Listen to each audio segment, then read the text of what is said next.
Burunqi zamonda bir odam qeyrib, müşcheyib ketgan og'riqchan dadisini beqish eg'ir kelgashga, taqqa ep chiqib, egiz hangdan tashlab etishni ko'ngliga pukibdi.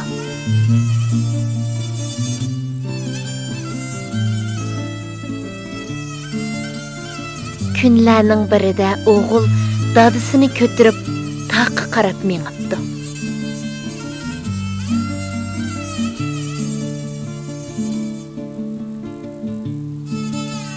Mengibdi. Uzoq yo'l yurgandan keyin ular oxiri tog' cho'qqisiga yetib keldi. O'g'li dadisini cho'nqur hangga tashlab o'tay deb turganida, Oğlum, meni tashlab etmoqchi bo'lsa, ana tog' cho'qqisini tashlab et. Menmi bovog'ini shu yerga tashlab etgan? O'tniga lapqut degan mana shu.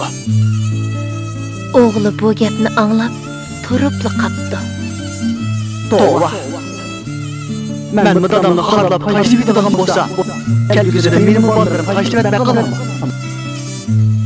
Shuning bilan o'g'li niyatidan jinib, dadisini hapash qilib uyga qaytarib ekibdi va hurmatlab obdan beqibdi.